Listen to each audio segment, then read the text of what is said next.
ಬಂಧುಗಳೇ ನಮಸ್ಕಾರ. ನಾವು ಆನೇಕಲ್ ತಾಲೂಕಿನ ಏನು ಹೆನ್ನಾಗರ ಗ್ರಾಮ ಪಂಚಾಯಿತಿಗೆ ಸೇರಿರುವಂತಹ ಇದು ಒಂದು ಕೈಗಾರಿಕಾ ಪ್ರದೇಶ. ಇದು ಈ ಕೈಗಾರಿಕಾ ಪ್ರದೇಶದಲ್ಲಿರುವಂತಹ ಏನು ಸ್ವಚ್ಛತೆಯನ್ನು ಯಾವ ಮಟ್ಟಕ್ಕೆ ಕಾಪಾಡ್ತಾ ಇದ್ದಾರೆ ಅಂದರೆ, ನಮ್ಮ ಹೆನ್ನಾಗರ ಗ್ರಾಮ ಪಂಚಾಯಿತಿಯ ವ್ಯವಸ್ಥೆ ಎಷ್ಟು ಮಟ್ಟಕ್ಕಿದೆ ಅಂದರೆ, ಜನಸಾಮಾನ್ಯರುಗಳಿಗೆಲ್ಲ ಎಷ್ಟೆಲ್ಲ ಕುಂದುಕೊರತೆಗಳನ್ನು ನೋಡ್ತಾ ಇದ್ದಾರೆ ಅನ್ನೋದಕ್ಕೆ ಇದೇ ಕಾರಣ ಆರಿಸಬೇಕು. ಆದರೆ ಇಲ್ಲಿ ನೋಡಿ, ಇದು ಕೈಗಾರಿಕಾ ಪ್ರದೇಶ.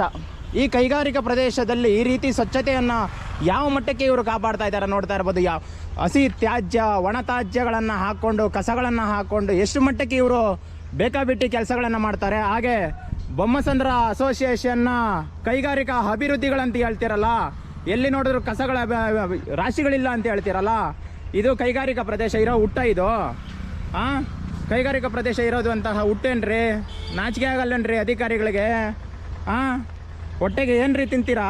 ಜನಸಾಮಾನ್ಯರುಗಳಿಗೆಲ್ಲ ಎಷ್ಟೆಲ್ಲ ಸಮಸ್ಯೆಗಳಾಗ್ತಾಯಿದೆ, ಊರು ಪಕ್ಕಕ್ಕಿದ್ದಾವೆ. ಇದೆಲ್ಲ ಕಸಗಳನ್ನು ಹಾಕ್ಕೊಂಡು ಆರೋಗ್ಯದಲ್ಲಿ ಏನಾದರೂ ಸಮಸ್ಯೆಗಳಾದರೆ ಏನ್ರಿ ಇದು ಮಾಡೋದು? ಕಾಪಾಡ್ತಾ ಇದ್ದಾರೆ. ಆದರೆ ನಮ್ಮ ಹೆನ್ನಾಗರ ಗ್ರಾಮ ಪಂಚಾಯಿತಿಯ PDO ಅಧಿಕಾರಿಗಳಂತಹ ನಿರ್ಲಕ್ಷ್ಯ ಅಧಿಕಾರಿಗಳಂತಲೇ ಹೇಳ್ಬೋದು. ಇದೇ ರೀತಿ ಮುಂಚೆ ಹಾಗೆ ಒಂದ್ಸಲಿ ಮೆಡಿಕಲ್ನ ಒಂದು ಆಸ್ಪತ್ರೆಯಿಂದ ಬರುವಂತಹ ಏನು ಇಂಜೆಕ್ಷನ್ಗಳಾಗ್ಬೋದು, ಸಿರೆಂಜ್ಗಳಾಗ್ಬೋದು, ಹಸಿ ತ್ಯಾಜ್ಯವಾದಂಥ ಇಲ್ಲಿ ತೊಗೊಂಡು ಬಂದು ಹಾಕಿ ಕಳೆದ ಒಂದು ಟೈಮ್, ಒಂದು 2 ತಿಂಗಳ ಮುಂಚೆ ಒಂದು ಬೆಂಕಿಯನ್ನು ಹಾಕಿದ್ರು. ಅದರಿಂದ ಎಷ್ಟು ಕೆಟ್ಟು ಹೊಗೆಯಿಂದ ನಾರ್ತಾ ಇತ್ತು ಅಂದರೆ ಇಲ್ಲಿ ನೋಡ್ಬೋದು. ಇವರಿಗೆ ಹೇಳೋರಿಲ್ಲ, ಕೇಳೋರಿಲ್ಲ.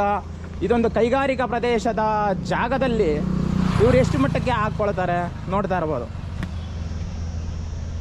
ನೋಡಿ ವೀಕ್ಷಕರೇ, ಇದೆಲ್ಲ ನೋಡಿ, ಇವರಿಗೆ ಹೇಳೋರಿಲ್ಲ, ಕೇಳೋರಿಲ್ಲ. ಏನಕ್ಕಿದೆಲ್ಲ? ಇದು ಕೈಗಾರಿಕಾ ಪ್ರದೇಶ ಏರಿಯಾ. ಇದು ಕೈಗಾರಿಕಾ ಪ್ರದೇಶ ಇರುವಂತಹ ಹುಟ್ಟ ಇದು. ಬಂಧುಗಳೇ ನೋಡ್ತಾ ಇರ್ಬೋದು, ನಮ್ಮ ಅಧಿಕಾರಿಗಳ ನಿರ್ಲಕ್ಷ್ಯ ಹೇಗಿದೆ ಅಂದರೆ, PDO ಅಧಿಕಾರಿಗಳ ನಿರ್ಲಕ್ಷ್ಯ ಅಂದರೆ ಹೇಗಿದೆ ಅಂದರೆ ನೋಡ್ತಾ ಇರ್ಬೋದು. ಸ್ವಚ್ಛತೆ ಸ್ವಚ್ಛತೆ ಸ್ವಚ್ಛತೆ ಅಂತಿರಲ್ಲ ಸ್ವಾಮಿ, ಏನ್ರಿ ಸ್ವಚ್ಛತೆ ಮಾಡ್ತಾಯಿದ್ದೀರಾ ನೀವು? ಇದೇನಾ ಸ್ವಚ್ಛತೆಯನ್ನು ಕಾಪಾಡೋದು? ಇದು ಕೈಗಾರಿಕಾ ಪ್ರದೇಶ. ನೋಡಿ ಬಂಧುಗಳೇ, ಎಷ್ಟು ಮಟ್ಟಕ್ಕೆ ಗಾಡಿ ಕೆಳಗಡೆ ನೋಡಿ, ಗಾಡಿಯ ಕೆಳಗಡೆ ನೋಡಿ, ವಾಹನದ ಕೆಳಗಡೆ ನೋಡಿ, ದನಕರುಗಳು ಬರ್ತವೆ. ದನಕರುಗಳು ಬಂದು ಏನಾದರೂ ಸೇವನೆ ಮಾಡಿದಾಗ ಆ ಹಾಲನ್ನು ತಗೊಂಡೋಗಿ ಡೈರಿಗೆ ಹಾಕ್ತಾರೆ. ಆ ಡೈರಿಗೆ ಹಾಕಿದಂಥ ಹಾಲು ಉತ್ತಮವಾಗಿರ್ತೈತಾ? ಜನಸಾಮಾನ್ಯರು ಕುಡಿಯುವಂತಹ ಹಾಲಿನಲ್ಲಿ ಏನು ಹಸುಗಳು ಕೊಡುವಂತಹ ಹಾಲಿನಿಂದ ಮಕ್ಕಳ ಎಷ್ಟೋ ಜನ ಸಾರ್ವಜನಿಕರಾಗ್ಬೋದು, ಮಕ್ಕಳಾಗ್ಬೋದು, ಎಲ್ಲ ಪ್ರತಿಯೊಬ್ಬರು ಹಾಲುಗಳನ್ನು ಕುಡಿತಾರೆ. ಆರೋಗ್ಯದಲ್ಲಿ ಸಮಸ್ಯೆಗಳಾಗೋದಿಲ್ವಾ? ಈ ರೀತಿ ಹಸಿ ಕಸಗಳೆಲ್ಲ ಬಂದು ಇವ್ರ ಮನೆಗಳಲ್ಲಾದರೆ ಇದೇ ರೀತಿ ಇರ್ತಾರ? ನೋಡಿ ಬಂಧುಗಳೇ, ಎಷ್ಟು ಮಟ್ಟಕ್ಕೆ ಬೇಜವಾಬ್ದಾರಿತನ. ಮೆಂಬರ್ಗಳು ಏನ್ರಿ ಮಾಡ್ತೀರಾ ನೀವು? ಚುನಾವಣೆಯ ಸಮಯದಲ್ಲಿ ನಾವು ಅದು ಮಾಡ್ತೀವಿ ಇದು ಮಾಡ್ತೀವಿ ಅಂತಾರೆ. ಇದನ್ನೇನ ಜನಸಾಮಾನ್ಯರುಗಳಿಗೆ ಕೊಡೋದು ನೀವು? ಇಲ್ಲೇ ನಮಗೆ ನಿಂತ್ಕೊಳ್ಳೋಕ್ಕಾಗ್ತಾ ಇಲ್ಲ, ಗಬ್ಬು ನಾರ್ದ ಹೊಡಿತಾ ಇದೆ.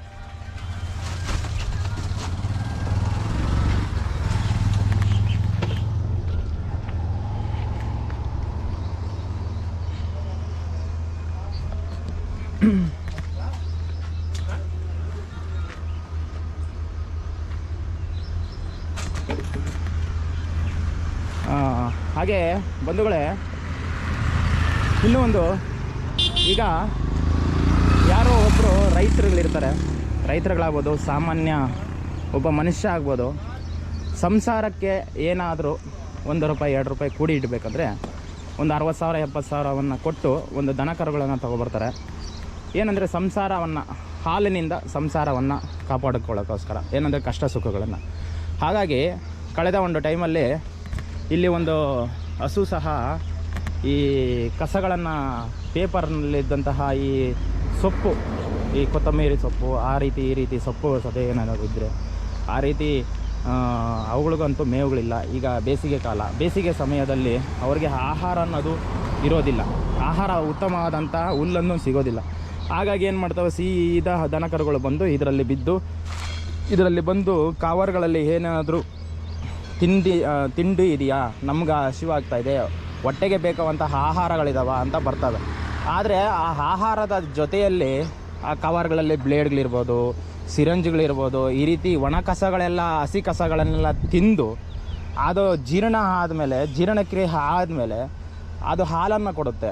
ಆ ಹಾಲನ್ನು ಎಲ್ಲಿ ಹಾಕ್ತೀವಿ ನಾವು? ಸರ್ಕಾರಕ್ಕೆ ಹಾಕ್ತೀವಿ. ಎಲ್ಲಿ? ನಂದಿನಿ ಡೈರಿಗೆ ಹಾಲನ್ನು ಹಾಕಿದಾಗ ಆ ಹಾಲು ಎಷ್ಟೋ ಕೋಟ್ಯಾಂತರ ಮನೆ, ಲಕ್ಷಾಂತರ ಮನೆಗಳಿಗೆ ಹಾಲು ಹೋಗ್ತದೆ.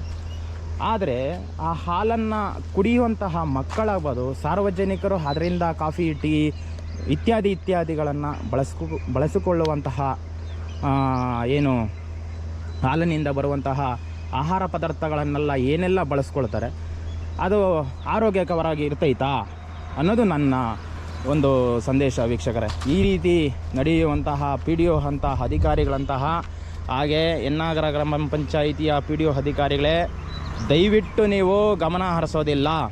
ಒಂದು ಗ್ರಾಮಗಳಲ್ಲಿ ಬಂದು ಏನೆಲ್ಲ ನಡೀತಾ ಇದೆ, ಏನೆಲ್ಲ ಕುಂದುಕೊರತೆಗಳಂತ ನೋಡ್ತಾ ಇದ್ದೀರಂತ ಅಧಿಕಾರಿಗಳು ಗಮನ ಹರಿಸ್ತಾ ಇದ್ದೀರಾ? ಇಲ್ಲ. ಯಾಕೆ ಹರಿಸ್ತಾ ಇಲ್ಲ ಅಂದರೆ ನೀವು ಬೇಡದಿರೋ ಕೆಲಸಗಳನ್ನು ಮಾಡ್ತಾ ಇದ್ದೀರಾ. ಬೇಕಾಗಿರೋ ಕೆಲಸಗಳನ್ನು, ಸಾರ್ವಜನಿಕರಿಗೆಲ್ಲ ಏನೆಲ್ಲ ಕುಂದುಕೊರತೆಗಳು ಬೇಕಾಗಿದೆ ನೋಡ್ತಾ ಇದ್ದೀರಾ, ಗಮನ ಹರಿಸ್ತಾ ಇದ್ದೀರಾ? ನೋಡಿ ಬಂಧುಗಳೇ, ಇದು ನಮ್ಮ ಕಾಚನಹಳ್ಳಿಯ ಸ್ವಚ್ಛತೆಯ ವ್ಯವಸ್ಥೆ. ಇದನ್ನು ನಾನು ಸ್ವಚ್ಛತೆ ಆ್ಯಪ್ಗೆ ನಾನು ಈ ಅಪ್ಡೇಟ್ ಮಾಡ್ತೀನಿ.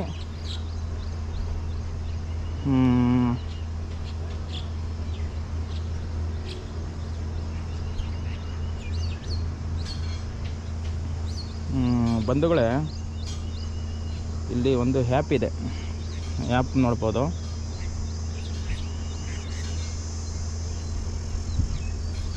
ಆ್ಯಪ್ ಇದೆ.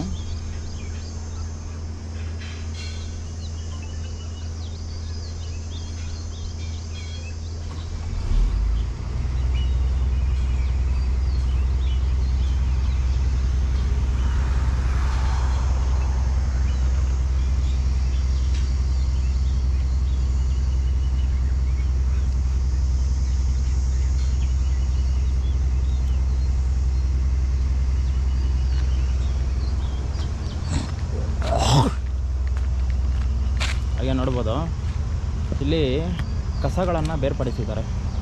ಇದು ಸರ್ಕಾರಕ್ಕೆ ಯಾವುದೇ ರೀತಿ ದುಡ್ಡು ಹೋಗಲ್ಲ, ಸರ್ಕಾರಕ್ಕೆ ಯಾವುದೇ ರೀತಿ ಹಣ ಹೋಗೋದಿಲ್ಲ.